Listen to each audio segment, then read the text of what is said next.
Painter Live. It's a weekly live Facebook show where I use my over 2 decades of experience as a craftsman and an entrepreneur to put up with Chris Shank. No, that's not what I meant. To answer all your questions about painting, entrepreneurship, coding science, technology, whatever else. And I look forward to Friday so much because I get to spend time talking to this guy, Chris Shank, the brains of the industry, also a little bit of the brawn. So Chris Shank joining us from the PCA, the Painting Contractors Association. Chris, how are you, man? Good. I'm doing great. Beautiful day here in the Lou, St. Louis, and I'm going to get out there and probably try to get some sun here in a little bit. But yeah, happy to be in here indoors with you, Nick. Oh, I love it, man. And as usual, I'm going to ask you for a deep thought, a poetry quote from, some Eastern sort of poet, if possible, extra points for that. But you guys, we talked about it last week or the week previous too. And right now, worldwide pandemic going on, it changes the way we do business. You guys have completely sort of redirected all of your resources into helping contractors, and not just members, all contractors. Why don't you give us a rundown of what's going on at PCA right now? So Operation COVID Response is what we're doing. It's an 8-week online conference. We just finished up week 4. So this week we talked about keeping production going, and it's about everything from, like how do you make sure that you have people on the job, that your processes are working like they should, that they're streamlined, the production killers that you're watching out for, that you're forestalling those if you can. Some people are ready to get back going again. Some people have been plowing through this whole time. So we wanted to talk about processes that would help facilitate continued success and easy bounce back, easy enough. I mean, obviously there's going to be some difficulties. I mean, everybody's experiencing something different. Some people feel like they're on pause in their business. Other people feel like they've never had more business. So we're just trying to make the stories known of what people are going through and helping people share their knowledge of what they're experiencing. So it's been very helpful. We have Tuesday think tanks where we talk to panelists in the residential and commercial segments of the industry. And then we have brain melds on Thursday night. So last night we had a brain meld and we just talked to the audience. Anybody who came in with any question, comment, we just kind of kicked the ball around, and it's kind of like a town hall meeting. And it's been going great. I think it's been a great resource. And for people who can't attend live, all the playbacks are available. So that's, a playback for every residential and commercial session of every Tuesday and Thursday. So that's 4 a week, 8 weeks. That's like 75 sessions. That's 32 sessions. That's awesome, man. And you know what, the best thing, I mean, not only are you guys getting the brightest minds together, this situation is changing daily, and you guys are doing things daily, updating everybody, sharing experiences. And I love the slug line for all this, and something that I've heard you and Nigel, the new executive director, talk about. You're not alone. You are not alone. This is crazy times. This is irrational times. There's other people doing the same. Well, there's 330,000 painting companies in the United States. Everybody is dealing with this together right now. Yeah. And that's what we're trying to show, is that we're together. And I'm pretty excited about the response we're getting, and we're getting set up to bring more education in the future. So we're working on some stuff. And here you can kind of see that we are remodeling and repainting and doing it all up to industry standards, the PCA industry standards, hopefully. Yeah, so the studio is going to get just a little bit of a new look, some of the same layout, but new paint job anyway, and it'll return back to normal shortly. But yeah, a lot of things are changing, and spring cleaning is here, and hopefully everybody gets like a new wind and a new gust of energy and excitement and some of the courage to keep going, because I know we're going to get hit hard again. I know people speculate about what the coming recession might look like, but I think this is the time to kind of gather your motivation and build your momentum to where you can kind of continue to plow forward. And we'll see. So this show is going to be all about virtual estimating. And as soon as we're done here and you drop a deep thought on us, I'm going to show people exactly what happens from the time I get a lead to the time the job's accepted, and show you my forms, my Google Drive, my process, my emails, and everything.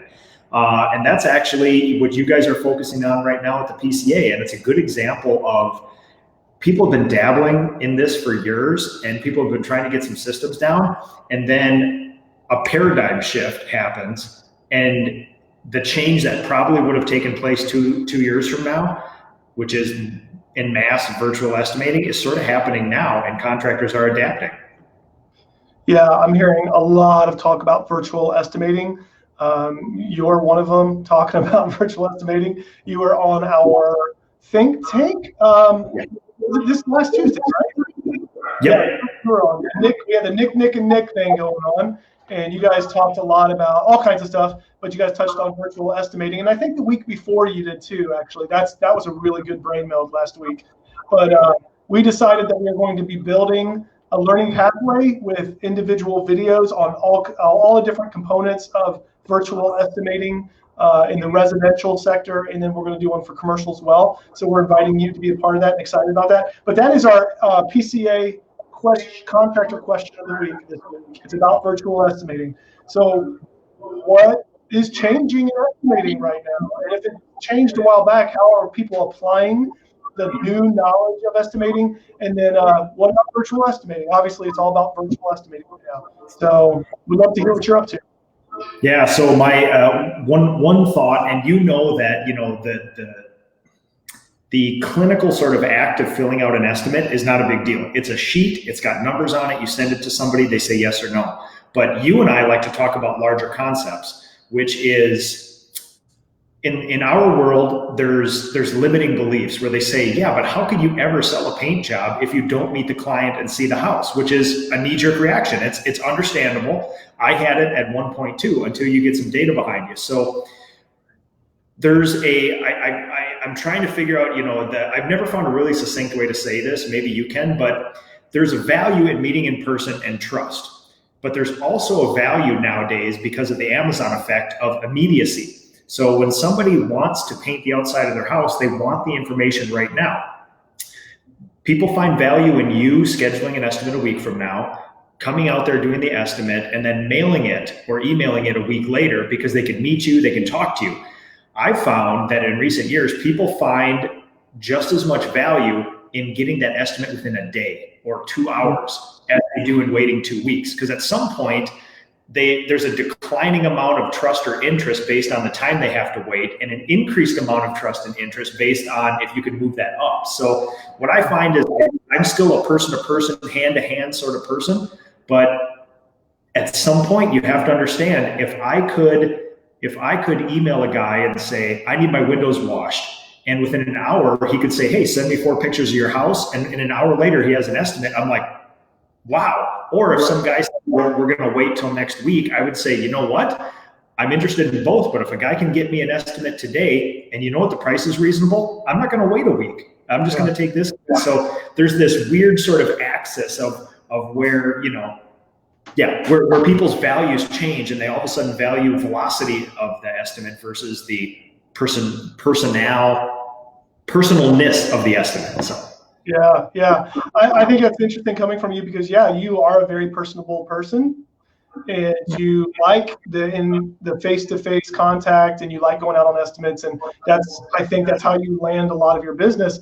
But so if you're convinced that this is going to be very useful and it's a good time for it to experiment with it and start using it in your business, I think that people ought to be listening. I was talking to Nick May the other day, and he was driving on his way to an estimate. He's like, it's 40 minutes away. And so it's 40 minutes there, 40 minutes back, plus the time I spend on the estimate. He said, but when I stay at home and I do the estimate, it can be done in a matter of minutes. He said, so the percentage of closing those sales is lower, but the volume of closed sales goes higher. So whereas you do, maybe if you close, 10% or whatever it is, I don't know, I'm just throwing out a number, but yet you gave a lot more estimates. Obviously 10% is going to be a higher number. So, and it's taking potentially less of your time. It'll take more time to do the actual estimate, but maybe there's less investment. I don't know. It's kind of maybe give and take, but either way, it's a way to kind of expand your offerings and get more business and generate more leads. Wouldn't you think? Yes, and I would also give the data point of my experience, which is we always think that there has to be a give and take. Well, if I'm not in person, I have to lower my price, or I'm not going to get as many jobs. The data that I have is that, I do probably 2 or 250 virtual estimates a year, and the closing rate is within 1 or 2 points of my in-person estimates. Wow. So obviously finding that graph there, and because I'm an hour removed from the downtown Minneapolis area, most of my estimates are 37 minutes away one way. So imagine every estimate I do is the savings of somewhere between 2 and 3 hours. So if that's the case, I just save myself 500 to 600 labor hours of my own time, business owner time, a year. And if the closing rate is the same, that's a plus and a plus. Even if the closing rate was down, like Nick May's data point was saying, that still would be worth it. 600 labor hours of a business owner. I mean, that's huge. That's huge. So it's interesting. I hope that we get some more data points from other contractors, but I love the innovation, and I love quick innovation, and I love a forced quick change innovation, because you see the problem solving ability of entrepreneurs, and it's fun to watch. They say that overhauling and retooling is often it's an extravagance. Sometimes people view it as an extravagance that they reserve for crisis. And that's not my words, it's somebody else's words, but that seems to be this crisis has kind of forced the hand of people to start retooling and to kind of think, what should I have been doing or adding? What didn't I have time to do? And so whereas a lot of businesses are saying, hey, we're still moving ahead. I still don't have time to kind of develop this strategy, go in the, in the tents, so to speak, out of the trenches and start thinking, I still have to work out in the trenches. But this may be a way to kind of start shifting how you're still working and how you're still presenting estimates. But I think it's a win-win, man, learning how to do this, learning how to do it right. I was telling somebody the other day, while virtual estimating is novel, it's not novel, but for some businesses it's novel, right? It's going to be a new thing. It's going to be an innovation. It's not going to be an innovation for long. And so I think people are going to respond really well during this time to this technology and to virtual estimate. I'm talking about the customers, and they'll be maybe more receptive, and they'll kind of cut you some slack, cut you a break for trying to build trust in this way, because you don't really have an option as a business owner a lot of times. But eventually, when things start shifting again, and there are more face-to-face, and people don't have the same kind of scrutiny on person-to-person, interpersonal interaction, they're going to need a really good reason to do virtual estimating. So I think you'll really want it under your belt now, so that you can evolve and adapt when it comes time to be creative about building trust when people aren't giving you a hall pass for trust. Does that make sense? I just think now's the time to get the technology down and start learning creatively how to build trust with it, because later on the technology is not going to be impressive, and you're going to have to do that with the trust. So does that make sense what I'm saying? Yes, and that's one of my core values, which is if you want to get good at something, start now. Just start. Right. Just do it. Get your reps in, because I learn more from the repetition of doing something than I am sitting down making a spreadsheet about it, researching apps and things like that. It's like, no, I'm just going to start right now and start doing this. And the first virtual estimate you do, you're going to find 6 things to change for the next one. And it's a progression like that. So, yeah. Yeah, it's interesting. All right. It's deep thought time, Chris Shank. Deep thought. I don't have a great one today. We're gonna take the deep thought. Unless you have a deep thought, I will ask you. Maybe you can use this as a deep thought, which is, if you were going to get a virtual estimate for some house service, what would cause you to distrust the client to a point where you're not interested in anything they have to say or their process? Okay, if I was going to give or get a virtual estimate. If you were looking for some home service done, a simple home service, I don't know, replace a toilet. That's fairly common. Okay. Yeah. Well, you're too close to painting. Okay.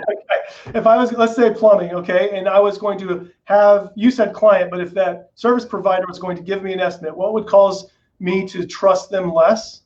Yes, like what would completely say, you know what, this is bunk. I need to talk to a human. I think if there was, for me, that's a good question, very good. I think my knee-jerk reaction would be to say, if I didn't feel like the offer was being customized to my problem, like there was some algorithm that was cranking out a fast answer, I couldn't trust how they came up with the number. I couldn't trust if it was really applied to my they're going to do something, and maybe it's affordable, and maybe it's actually a really good competitive price, but is it really matched to my actual problem and my actual needs?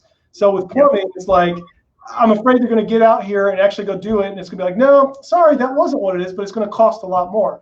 But if I know that something was personalized in there, maybe a voice, maybe some kind of person, or something that tells me it was custom and there was care involved in it, I think that's it for me.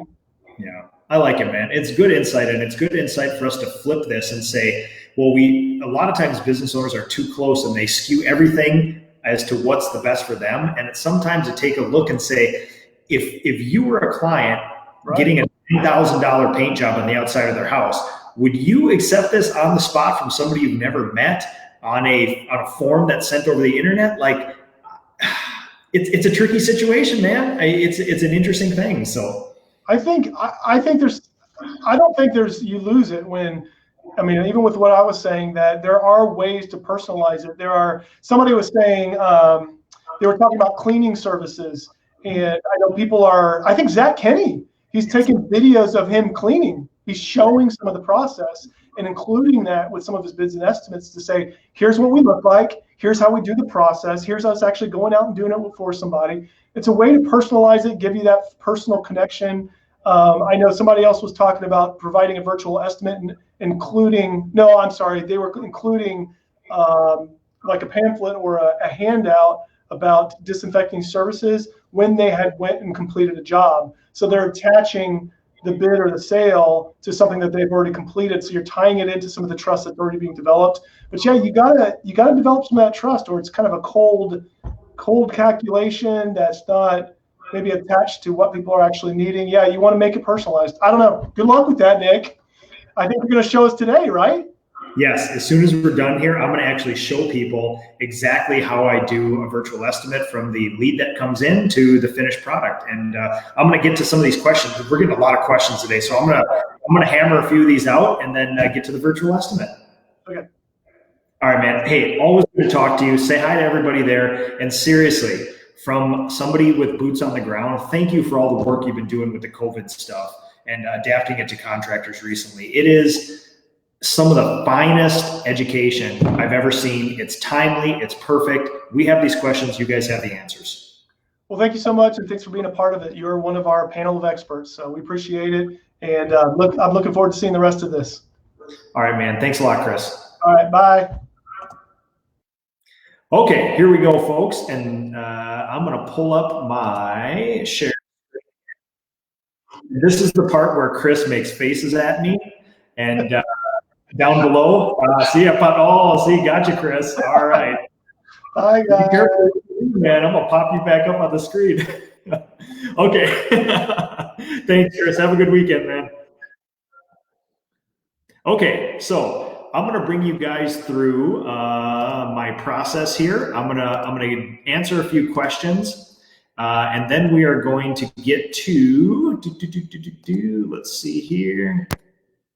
All right, folks, let's get to. I'm trying to split my screen so I don't lose anything here. All right, let's go through some questions here.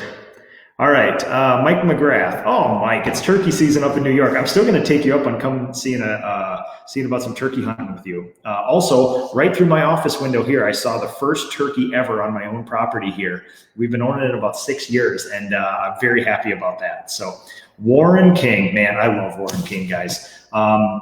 Super thoughtful contractor in the heart of New York dealing with all this stuff. So how do you deal with pricing drywall or plaster hairline cracks and screw pops in a virtual estimate? Do you have a price per crack or assume a certain number of cracks per room? It may seem just like, oh, throw them in, but to properly fix them can double your time. I'm going to be bidding against someone who doesn't fix them at all, and it's very hard to see them in photos. Okay, so here's where experience really helps you. So from the hundreds and thousands of let's just call it a bedroom repaint, whether it's old house, old New York building, something like that, I have what I call like the bookmarking thing, where on one end, there's no drywall flaws or plaster flaws. Almost never happens, but it's one end of the spectrum. There's also the other end of the spectrum where the drywall is in horrible shape. And after I've done a few jobs, I know this takes no effort, and I know that this will double or triple the project. When you look at some of the pictures, you can assess the age of the building. You can see some general, cracks and things like that. I figure out, okay, I know worst case scenario, I know best case scenario. Where do I feel this lines against here? If it's one where I'm looking at it and I have that spidey sense tingling, like I feel like this one, I see that little heave in the plaster over there. I'm just going to say, hey, by the way, we normally just take 3M patch and primer in one, and we fill nail holes and things like that, just minor stuff. Normally there's just a few little dents, dings, nail pops that we fix in a room. That's all included. But if we do need to bring in drywall tape or dig out old plaster and replace it with new stuff, we do charge time and materials for that. And that's just something that I put in there, and you have to expect, because even with drywall and plaster repair, a lot of the times you can get real close in an estimate, but a lot of times until you start anyway, even if you see it in person, you don't really know how far it's going to go. So Warren, I hope that's helpful. But you just try to say, from my experience, I've done a few of these things. What is the best and worst case scenario, and try to base it off that. So clients don't generally, let's pop this one up here. The clients don't generally even know what they are until I point them out. Absolutely. So I would just always make a note that I always just be very honest with people. Like, there's a lot of things that you don't see in these, and all my estimates, if we want to, we can site verify them before we start. I kind of leave that as a caveat on them. Mike McGrath, that's pretty standard prep time for us, so very little surprises us. Yeah, so the biggest piece of kickback and the knee-jerk reaction I have to virtual estimates is, how can you possibly estimate it accurately until you've seen it? Take the average set of kitchen cabinets. In my business, it's 37 doors and drawers. There's walls around it. And people say, well, if you don't see all the walls, or if you don't see the exact condition or feel if there's grease on them, how are you going to know how to accurately do that? You know what? In the end, the 3 hours of time you save not doing the estimate gives you 3 hours of wiggle room on the estimate, theoretically. And I always harken back to, what's the greasiest kitchen I've ever seen? Or how far could that wall go? In a lot of the houses that we do, there's one wall that goes from the kitchen to the dining to the living. Worst case scenario, it's $100 worth of painting that you see or don't see. You build an allowance. You can also say, hey, for the walls, I'm assuming we're going to be somewhere between $300 and $400. If it's a smaller section, we'll stick to the $300. If that wall does extend, we'll go $400. And at least the people have some idea. It's not going to triple the cost of their job. It's a small amount on there. So that's how I do it. Let's see. Lack of clarity, what they're able to do. Oh, here's an easy one. Cody Townsend. Can I tint cover stain oil primer gray? Absolutely. I think they say you could put 2 ounces of universal tint in there. I would do lamp black. That'll get you pretty gray. I have experimented going against the technical data sheets with cover stain, and you take cover stain out, you put a whole bunch of tint in, and you make it even darker or more vivid, like if you're doing a bright yellow. I wouldn't recommend it, but in my experiments, it's not failed. It's adhered well, and it's block stained. So hope that helps for you. On the back of a can of cover stain, it'll actually say, I think it's 2 ounces of universal tint. So there's one other question I wanted to get to here. Patricia Marquez, how do you patch holes in vinyl siding? I wrote a response to it, but I just wanted to verbalize it here too. Number one, always better to replace the vinyl siding. If you're not going to do that, number two, a quick fix is using a clear roofing sealant like Lexel. I think it's called Lexell. You can get it at any big box store, any hardware store, any paint store. And that stuff is insanely flexible. It's paintable, and it'll fill the hole so at least water doesn't get behind the siding. I would not use a rigid patch on that because vinyl siding moves with the weather. So, all right, let's go back down here, see if we got any. Let's see. Patricia Marquez, then we're going to get to the estimate, guys. What can you replace drywall tape with? I have an old house where they're all peeling off. If it's plaster, you really should get in there with plaster and redo that stuff. There's a whole bunch of adhesives and sealants and consolidants that you can use. It depends how old the house is. If you do have drywall in your house, there's basically 2 options for you, the fiberglass mesh tape and then the paper tape. Now, I have 2 drywallers on staff. They always prefer the paper tape because they feel that when you wet it with the drywall mud and the drywall paper and the drywall board, it all kind of comes cohesive. One of the guys does love doing repairs though with the mesh tape, and we've had great results with both. I trust them. It always looks good, and we haven't had a failure yet. So If you want to, you could try the fiberglass mesh tape. Just make sure you bed it in mud. So you lay down mud first, put the tape, whether paper or fiberglass, in there, and then mud over again lightly to let it dry. So would you recommend cover stain for new exterior wood siding before painting? You have to use an oil primer on new wood siding outside. Cover stain is good, but it's a quick dry oil. It's an insanely good product. It's one of the best oil primers on the market. The best way to do exterior wood siding is to pre-prime everything, all 6 sides, back side, front side, because if you only do the front, moisture is still going to come from the back and you will get peeling. I almost got to the point where I will not do new wood siding, only because it's new growth wood and it's going to peel.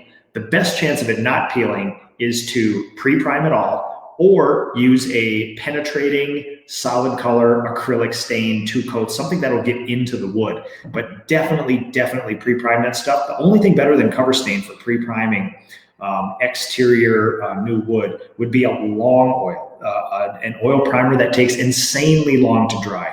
Sherwin-Williams has them, Benjamin Moore has them. They're a little bit thinner, and the longer drying time allows it to penetrate and stuff. And I would definitely go with that. I restored a huge school building with it a bunch of years ago in a neighboring town, and it was phenomenal. It took forever to dry, but when it did, I really felt like that stuff went in like an 1/8 inch into the wood. It was really, really good. All right. Happy Friday, mate. John Busick. Oh, man. You're the man, John Busick. I got to get to a virtual estimate here. We're about half an hour in, and I have not got to it yet. So I'm going to pop up my extra screen here. I'm going to pop myself down, and I am going to get going on this virtual estimate. So let's go. I'm going to show you guys exactly how I do a virtual estimate. Now, I cycle everybody, or I push everybody towards my website for inquiries. I don't like having a phone number out there because I'm going to have to collect a bunch of data from people. And you can see here, there's a name, a phone number, an address, an email address, where you found me for marketing purposes, and a description of the project. And if I was to take 1,000 of these down a year, I would get names wrong, phone numbers wrong, email addresses wrong. That's my personality. I know I'm not good at that. So I cycle people towards my website, and they fill out a quote request form. And it's basically, they click on a red tab on my thing, the form autofills, they describe their project, it instantly emails me, and I try to get to these as quick as possible, because the benefit of a virtual estimate is the velocity in which you get to people. If you offer virtual estimates and it still takes you 2 weeks to get it, you have lost all the benefit of a virtual estimate. I think the benefit of a virtual estimate is something you can get back to them in an hour, 5 hours, 24 hours, 48 hours, something like that. So Casey, this young lady got a hold of me. She says, I'm looking to get a price quote on painting of kitchen oak cabinets white. We have 16 doors, 5 drawers, and I can send you pictures. Now, this person is way ahead of the curve. Normally, I just get paint my kitchen. And then what I do is I copy down their information like this, copy, and I'm going to show you what I do here. And here's my reply. Now, this isn't a project I've already estimated, but I will show you guys the process here. So here's my email signature here. When I copied their information, I paste it below my signature so that this trails along with the estimate. So basically, I write, thank you for the inquiry. I'd be happy to help you out with that estimate. If you send me images of your kitchen, I can create a detailed estimate for you. And I always like to say detailed, because I think people are always afraid about, well, you're just going to throw a price out over the internet and it's not going to be accurate. And then she replies, I've attached a couple of pictures of our kitchen for the estimate. Thanks. And so what we do here is I use Google for everything. This is Gmail, and I run my business off of Google Drive. It all sort of comes together really nicely. So in the corner, you can see the arrow and the Google Drive button. This will download it to your computer. This will save it to Google Drive. So what I do is I click that, I save it to my Google Drive, come down to the next picture, click it to Google Drive. And if I can see all the kitchen cabinets and generally get a feel for the room, I leave it at that and I create the estimate. If for some reason they just send me, like let's say they just send me this picture right here, I would say, hey, Casey, can you send a picture of the refrigerator wall again? I feel like there's some cabinets back there. And if there's any other cabinets in that kitchen, send me a picture. I really like to get eyes on all of them. But she was very thorough. She sent me pictures. I can see every single door and drawer on there. So what I will do then is get into my Google Drive. We'll switch it over here, and we're going to create a new folder.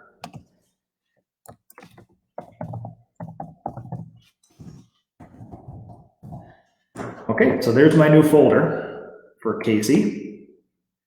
And we're going to go down here, and on the front of my Google Drive, I actually have all my estimate forms saved in the front. So you can see it loading here just a little bit. We got a lot of internet stuff going on. It's a little slow, but I have about 5 or 6 stock estimate forms that I use. They're all G sheets. And I'm going to go down here to a very simple one, make a copy of it.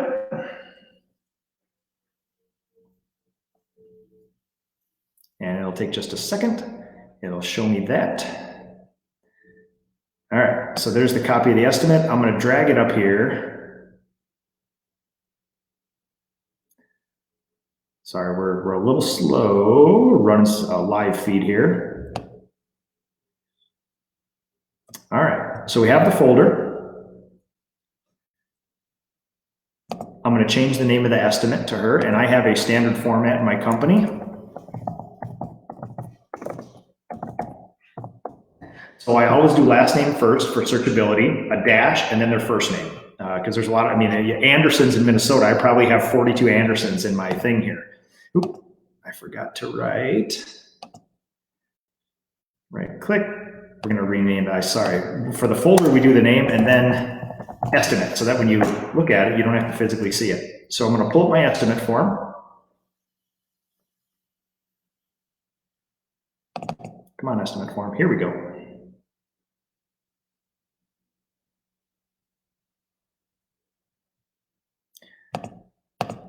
Okay, here's my estimate form. I'm going to zoom out so we can fit it on our live stream here. All right. So now I'm going to get back into that email, and I need her information. So I'm going to go from here. I have my estimate form. Oh, sorry, I went back into the email and I captured her contact information. I'm going to paste her contact information in here because that's how I set up my estimates.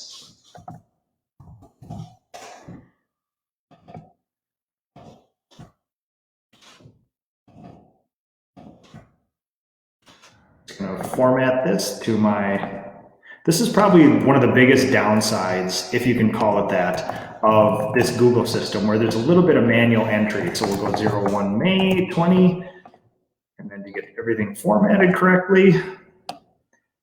In software, this would usually be done for you. So I've seen her pictures here, so we're going to go kitchen cabinets.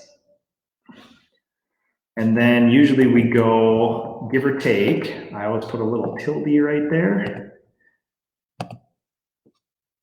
All right, we're going to go back to my drive. Now, on the face of the drive, we save the pictures to the drive itself. So I'm going to go down and find those pictures. It just saves it to your front of your drive here.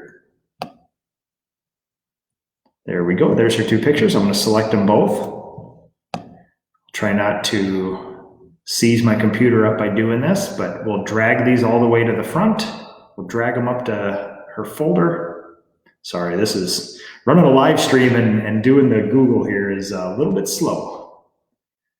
So we'll drag these up here. There's certainly, you can right click them and move them folders, but sometimes it takes just as long to cycle through your folders and find them. But either way, the general idea is you got your pictures, you got everything in here. So this is a 100% searchable sort of thing now for your company, where if you're curious about this person's estimate, it's got all her pictures and her estimate pulled up. So we're looking at the pictures here, and because we've done so many kitchens, we basically have a price per door that we do. So we basically just go through here, count up the doors, 1, 2, 3, 4, 5, 6, 7, 8, 9, 10. There's 2 over there, 11, 12, 13, 14, 15, 16, 17. And then we're going to flip the picture, 18, 19, 20, 21, 22, 23. Sometimes there's one on the back side. So again, it's not necessary you get them all, but I'd say about 23 doors. If we're off by 1, not the end of the world. Doors and drawers. Includes prep, prime, and 2 coats enamel sprayed. 1 color.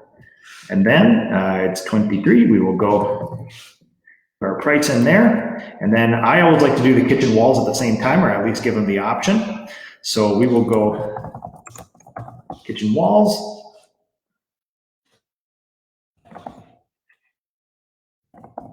Affected walls only. So basically we're going to overspray onto the walls, fill the cracks. So basically there's probably 2 walls, maybe 2.5, 3 that will need to be repainted. So we're just saying, you know, includes prep, patch, and 2 coats paint, 1 color. And we'll just give an allowance. Give or take 5%, that's a pretty accurate price. And I also like to give people an estimate for the kitchen window. I call this the Orphan Window. Half my people end up painting that because it's the only bit of lone oak or golden oak left, and half the people leave it. So I'll say kitchen window.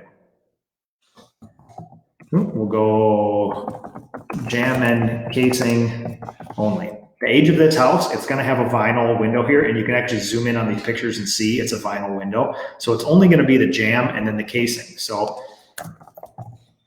here's what we will do. Copy, paste, and that'll be the price for that. So I like to clean my estimate up a little bit. We gave, and again, the thing that Chris Shank talked about, customized to the homeowner's thing. This isn't a stock form that says, oh, most kitchens are between $1,000 and $5,000. You tell me if you want to do it. This is absolutely customized to their wishes. We have all my stock sort of, right? Sorry guys, I forgot to share this one. So sorry, I've been typing in my estimate here. Yeah, I've been filling in all this information. Sorry, forgot to share that screen. Right here, all estimates subject to change based on full site verification, final scope of work, and color selection placement. Normally the next step is somebody that says, hey, the price looks right. What's the next steps? And I say, well, we can come by and we can verify if you have any questions, or you give us a color, or we can line you up with a designer. And based on the client's wishes, some people say, I really want you to come by and see it before we start. I say, absolutely. Always happy to do that.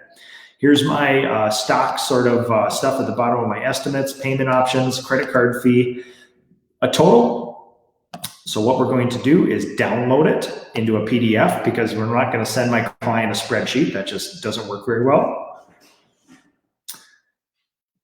I'll catch up here in just a second. So you can tell it doesn't really fit on portrait all that well. So we're going to switch it to landscape. We're going to export it into a PDF.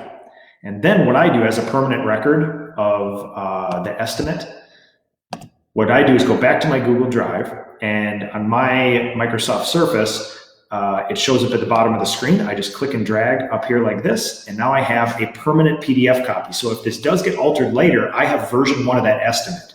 It's a permanent copy that we can always reference in the future. So now let's go back to email.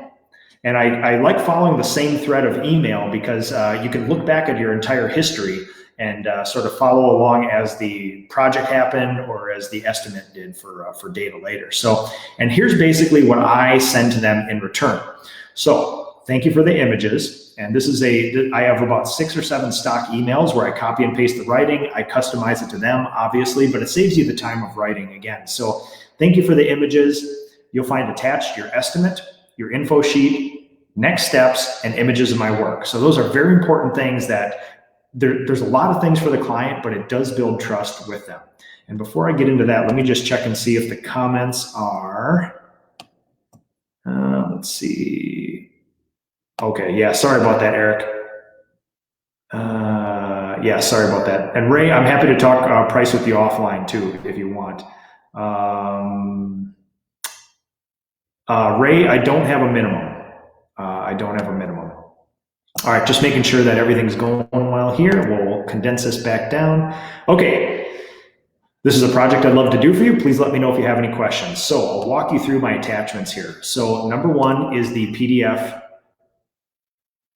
estimate that we just gave. So that'll just pop up on their computer. We also have my info sheet. So it's not a contract.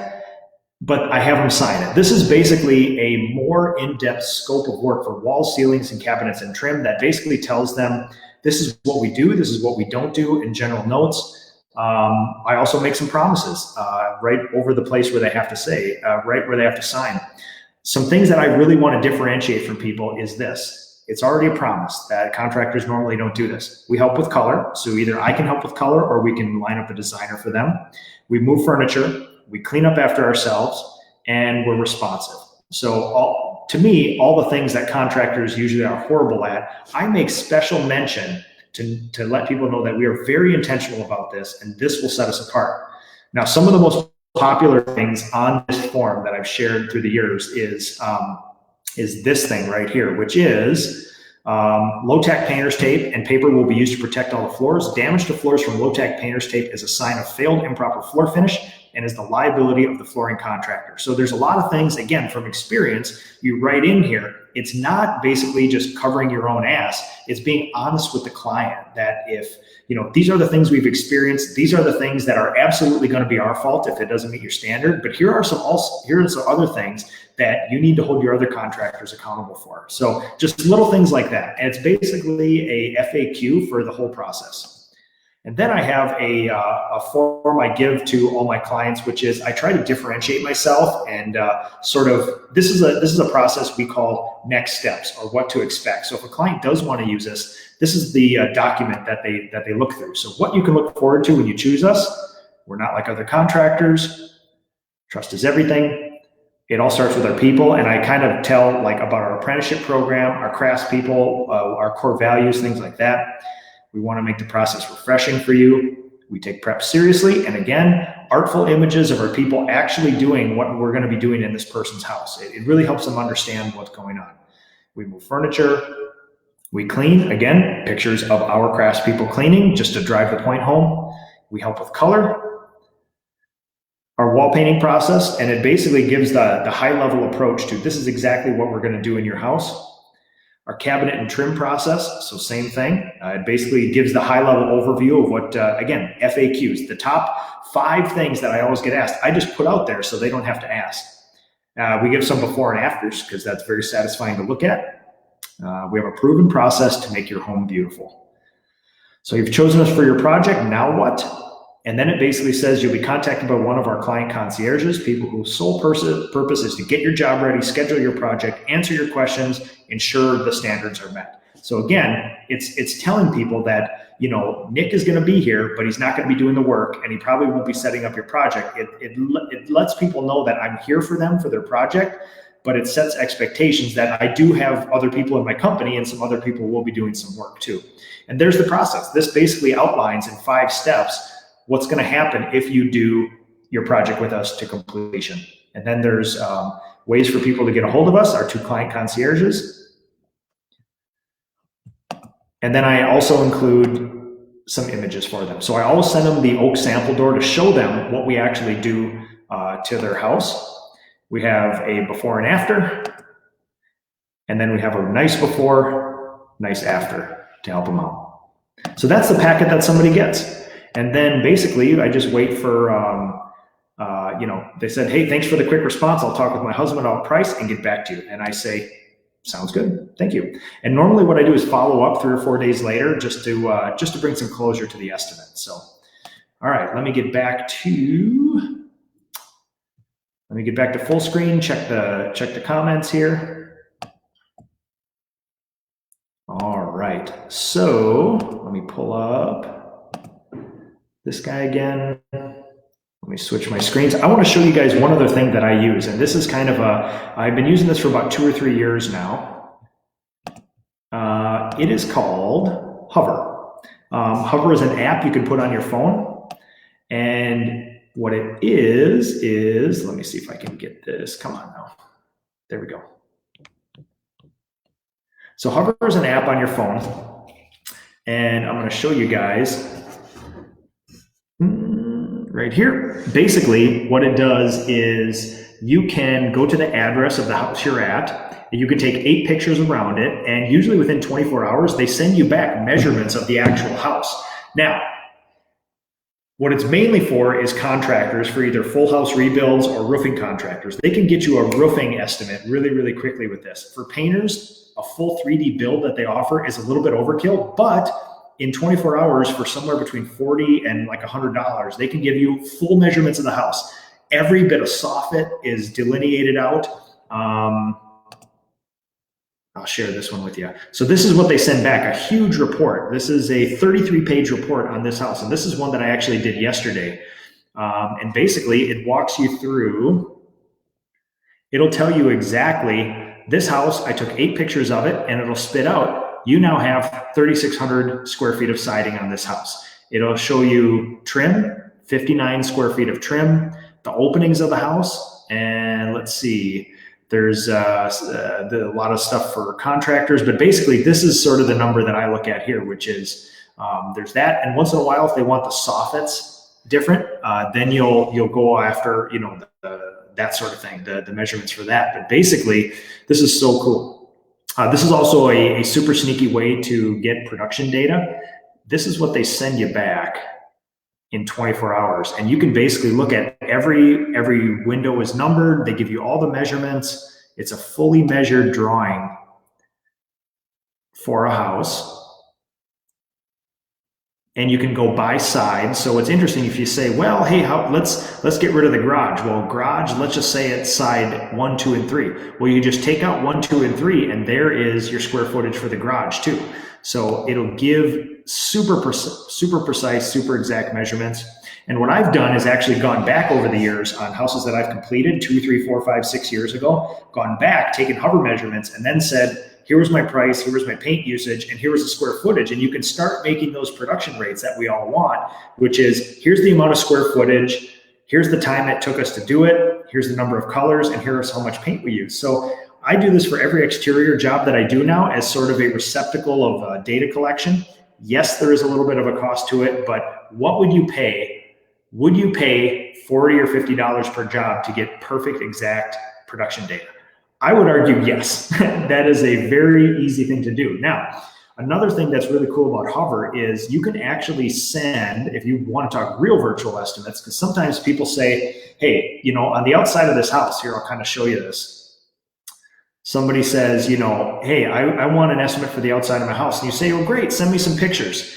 And they send you pictures, and it's a super complex house. You know, you're looking at these pictures here, you're like, oh my God, there's so many facets, ups and downs, and they took it far away. I can't see the condition. What you can do is get onto Hover, start the process, and you can actually email a link to your clients, and they can walk around their house and take those 8 pictures and send it to you. So you can get one of these 33-page reports on the house you're going to estimate, perfect, exact measurements, never being on site. I would argue, now I like kind of quick and dirty measurements and things like that, but this is even more accurate than taking out a dang laser finder or a wheel and going around the house in person.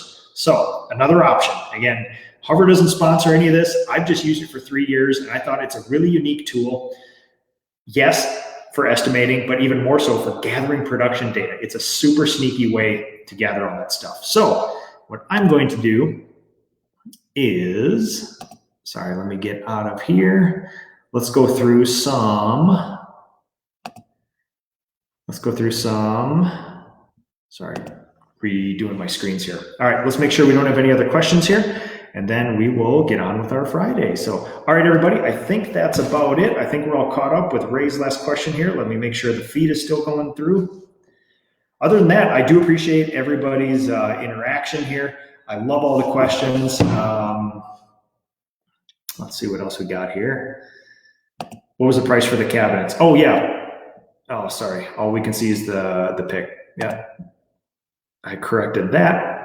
Price for the cabinets. Yeah, Ray, I'm an open book. We can always talk about that. Generally, my cabinets are about $100 a door and drawer, but it usually goes between 75 and $100 a door and drawer. So if you have a 37-piece kitchen, you can see the average there. And obviously, if somebody's got a wine rack or somebody's got some super old cabinets that are really grimy, you can go from 75 to $100 a door and drawer. Now, the important thing about pricing, and I usually don't like just spitting out prices because it doesn't tell you any information about why I use that price or how I use it.